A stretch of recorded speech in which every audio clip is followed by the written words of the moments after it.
Hey guys, it's Cesar from IKO Sports, and today's video is going to take a look at the 8 stages of the serve, and really the 3 phases of it, how those stages fall into the phases. Now today's going to be pretty much just an overview of the serve, and then in subsequent videos we are going to break down every phase and every stage of the stroke. So I will show you this as a platform server. Pinpoint servers we'll get into just a bit, but it's pretty much the same thing. And we'll start now with the first part of it. And that's just going to be truly just the start. Okay? Now, the start of the serve is going to have some players with the weight a little bit more forwards. Okay, you have players with the weight neutral. You do have some players with the weight back. Which again, it's fine now as long as we get the weight back in the loading stages of the serve, which we'll talk about later.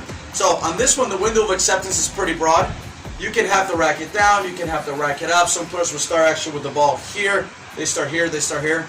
This is all stylistic. So, start of the serve. From there, we start moving to now the release, or as some of you guys will call the backswing. And now on the backswing, we start seeing now the hands separate as they go back here, somewhere around the leading leg, or the landing leg, which you guys will see at the end.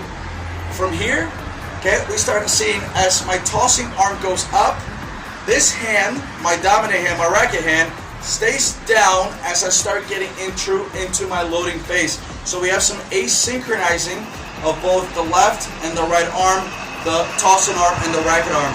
So start, release, and I get into my load.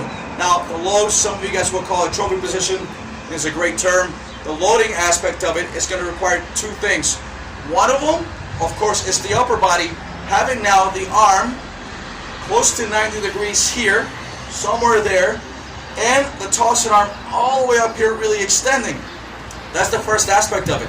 The lower half, okay, also the second part of it, has its own 2 parts. And we're going to show you 2 parts of it here. So we get to the load, and I start bending here. I bend, but also I turn. We'll show you a different angle. I bend, but also I'm turning right there.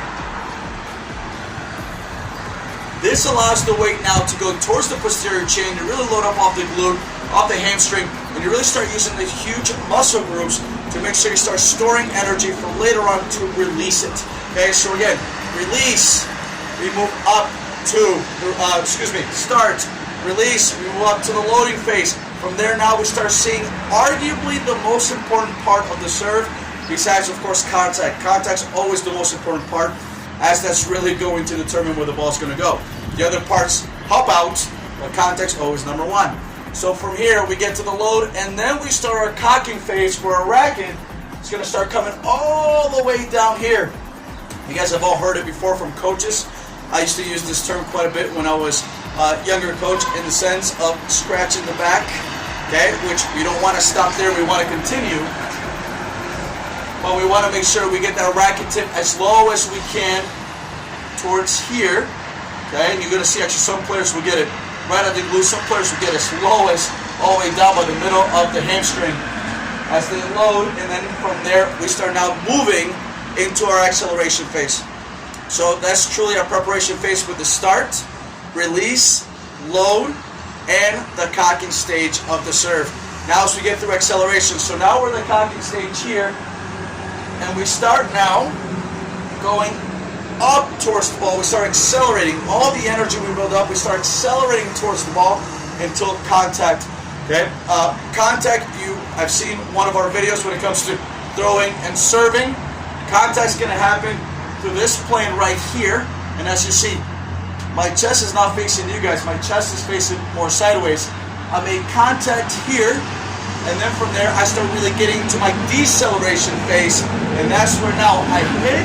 I now, as we used to call it, pronate, internally rotate the shoulder, and then from there, I start decelerating the arm as it goes forward and out, and then from there, I get into my finish. Okay, so really, let's take the last part to it. Like we said, we hit, we accelerate, rotate. We're now, of course, in the air, and as we finish, we land with the left leg, or my landing leg. In my case, since I'm a righty, my left leg down, my right leg finishes up, but now my upper body will also finish up. We have a case like Djokovic, and I get quite great feedback from coaches or players where they say, well, he finishes down The man is so strong and flexible that he's able to finish, and then from there he's so hyper flexible that he does come down. But that truly is a part of hyper flexibility instead of lack of strength, like a lot of us have. And that's what we call a pull down serve when we finish down, and at a push up serve when you finish with the chest up. So again, 8 stages of the serve, the 3 primary phases of them, how they fall in. Later on we'll break those down individually, but hopefully it gives you a good idea of what to look for. Do some video analysis on your serve, and then try to improve those things, and we'll see you soon.